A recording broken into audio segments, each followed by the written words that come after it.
ذکر بہت ہی کم ہوتا تھا اور ہر طرف انڈیا جو ہے وہ ہر طرف چھایا ہوا تھا. لیکن جب سے انڈیا کی جنگ ہوئی ہے اس کے بعد سے پاکستان کا بھی ذکر ہونے لگا. پھر آہستہ آہستہ صدر ٹرمپ نے ایک پوزیشن لی. انہوں نے کہا کہ پاکستان نے انڈیا 6 طیارے گرا دیے, شاید اس سے بھی زیادہ. انہوں نے ایک دفعہ یہ بھی کہہ دیا اس سے بھی زیادہ, کہیں زیادہ. اور اس کے بعد جب انڈیا نے کہا کہ نہیں ایسا کچھ نہیں ہوا تو انہوں نے انڈیا کو, آپ نے دیکھو کہ 20-25 دفعہ اس بات کا ذکر کیا اور انڈیا کی بات کو ٹوٹلی ریجیکٹ کر دیا. اپنی جو یو این جنرل اسمبلی کی تقریر میں بھی انہوں نے یہ بات کی.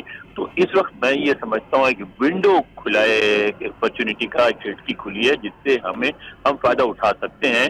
تو یہ ملاقات جو ہے بہت مفید ہو سکتی ہے اگر اس میں, ظاہر آپ ایک بات ذہن میں رکھیں کہ پرائم منسٹر کے ساتھ ہے لیکن آرمی چیف بھی شریک ہو رہے ہیں اس میں. تو جب آرمی چیف بھی شریک ہو رہے ہیں تو اس کا مطلب ہے گفتگو کا فوکس سیکورٹی پر بھی ہوگا. اور اس میں کوئی بالکل, جب آرمی چیف شریک ہوتے ہیں تو اس میں اس طرح کی گفتگو نہیں ہوتی کہ بالکل ڈپلومیٹک بیان دے کے چلے جائیں. اس میں بالکل پن پوائنٹ ہوتی ہیں باتیں کہ بھئی یہ ایشو ہے, یہ بتائیں اس پہ آپ کیا کریں گے, آپ کیا نہیں کریں گے.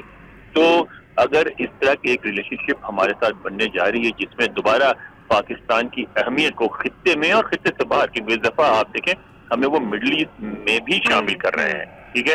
تو جب مڈل ایسٹ میں بھی شامل کر رہے ہیں اور جب آپ کی گفتگو بات چیت میں آپ کا ایک رول جو ہے ریکگنائز کیا جا رہا ہے, تو یہ میں سمجھتا ہوں کہ پاکستان کے لیے بہت خوش آئند بات ہے. اور یہ ڈپینڈ کرتا ہے ہم پہ کہ ہم اس سے کیسے فائدہ اٹھاتے ہیں اور ہم کیا اس کے لیے تیار نہیں ہیں, کیونکہ دونوں فریقوں کا تیار ہونا بہت ضروری ہے. اور مجھے لگتا ہے کہ اگر آرمی چیف نے اور شہباز شریف نے یہ ریکویسٹ کر کے یہ میٹنگ لی ہے, ظاہر ہم نے یہ ریکویسٹ کر کے میٹنگ لی ہے, تو ہم بھی تیار ہوں گے, ہم بھی کوئی تجاویز لے کے آئیں گے.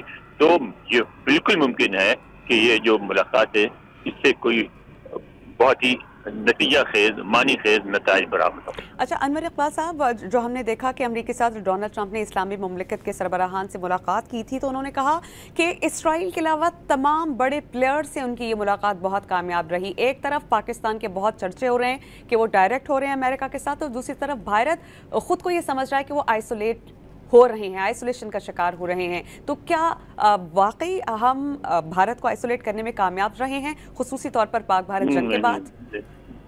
نہیں, ایک بڑی, یہ آپ نے بہت اہم سوال کیا, بہت اچھا کیا کہ آپ نے سوال ریز کیا.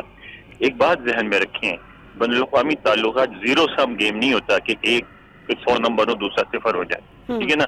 ہر ملک کو اپنی اس کی اہمیت کے مطابق اور جو کرنے والا ملک ہے اس کی ضرورت کے مطابق اہمیت دی جاتی ہے. تو پاکستان سے تعلقات بہتر ہوں گے, بالکل ہوں گے.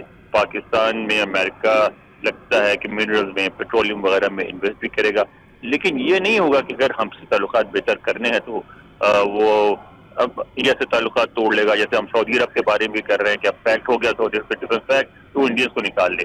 ایسے بین الاقوامی تعلقات نہیں چلتے. وہ بھارت بھی رہے گا, بھارت کی آبادیوں کی بہت بڑی آبادی ہے, بہت انفلوئنشل لوگ ہیں, ان سے بھی تعلقات رہیں گے. لیکن جس طرح بھارت کوشش کر رہا تھا پاکستان کو پش آؤٹ کرنے کی, وہ کامیاب نہیں ہوگی. پاکستان واپس گیم میں آ گیا ہے. اس کا مطلب یہ نہیں ہے کہ بھارت کو نکال کے باہر پھینک دیا جائے گا, بھارت بھی اپنی جگہ رہے گا. اور وہ کل یہ بریفنگ ہوئی تھی یہاں اسٹیٹ ڈپارٹمنٹ کی نیو یارک میں, اور وہاں انہوں نے یہ کہا تھا, ایک سینئر آفیشل نے ان کے میرے سوال کے جواب میں, اور انہوں نے یہ کہا تھا, اور بھی میرا کیا کہنا, اور بھی لوگ تھے, تو ساؤتھ ایشین جرنلسٹ تھے, انڈینز بھی تھے, پاکستانی بھی تھے, بنگلہ دیشی بھی تھے.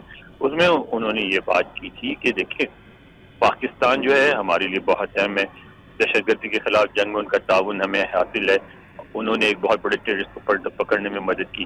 پاکستان میں میرے سوال کے جواب میں انہوں نے کہا تھا کہ پاکستان میں منرلز میں ہم انویسٹ کر رہے ہیں, ہم پیٹرولیم کی ڈسکوری میں, ایکسپلوریشن میں انویسٹ کریں گے, ہمارے اور دیگر تعلقات ہیں ان پہ بھی ساتھ کام کریں گے. لیکن ساتھ ساتھ انہوں نے یہ بھی وضاحت کی کہ بھارت جو ہے وہ بھی ایک بہت اہم ملک ہے اور اس کا ایک رول ہے اس خطے میں, تو ہم بھارت سے بھی تعلقات رکھیں گے. اور انہوں نے وضاحت کی کہ یہ زیرو سم گیم نہیں, یہ نہیں ہوگا کہ یا پاکستان یا انڈیا یا پاکستان, بلکہ ہم دونوں ملکوں سے تعلقات رکھیں گے.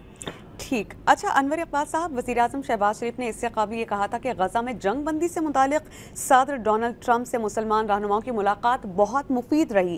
اب اگلا مرحلہ وہ یہ ہے کہ ان نکات پر عمل درآمد کیا جائے, تو یہ اسی مرحلے کے لیے وہاں پر موجود ہیں؟ اچھا, اب آپ بات کریں گی, میں سمجھ رہا ہوں کہ آپ یہ چاہ رہی ہیں کہ میں اس کی وضاحت کروں کہ انڈیا پاکستان کے درمیان جو دوسری ایشو, مثلا سب سے بڑا ایشو کشمیر ہے, تو اس میں یہ کیا کرے گا، اب امریکہ کیا کردار ادا کرے گا، یہی پوچھنا چاہ رہی ہیں آپ؟ جی انور اقبال صاحب اس پر بھی وضاحت کر سکتے ہیں؟ جی بالکل کر سکتا ہوں۔ دیکھیے یہ سوال کل کی بریفنگ میں بھی اٹھایا گیا تھا، اس کے جواب میں انہوں نے کہا کہ کشمیر کے معاملے میں ان کو ریمائنڈ کرایا گیا کہ صدر ٹرمپ جب پہلی دفعہ اپنے پہلے ٹرم میں صدر بنے تھے تو انہوں نے کہا تھا، اور جو ہمارے سابق وزیر اعظم سے عمران خان ان کے ساتھ ایک پریس کانفرنس میں انہوں نے کہا تھا کہ وہ کشمیر کا مسئلہ حل کرانا چاہیں گے۔ تو انہوں نے کہا کہ ہماری بڑے عرصے سے یہ پالیسی ہے اور آج بھی ہم اس پالیسی پہ قائم ہے کہ کشمیر کا مسئلہ حل ہونا چاہیے اور ہم اس پہ کردار ادا کرنے کو تیار ہیں، لیکن اس کی شرط ہے کہ پہلے تو ہم سمجھتے ہیں کہ ایک ایسا مسئلہ ہے جس کا براہ راست تعلق بھارت اور پاکستان سے ہے اور وہ مل کے ہی اس مسئلے کو حل کر سکتے ہیں، اور امریکہ اسی وقت کردار ادا کرے گا کوئی اس کے حل کرنے میں جب پاکستان اور بھارت دونوں ان سے ریکویسٹ کریں، اس کے بغیر امریکہ کوئی کردار ادا نہیں کرے گا۔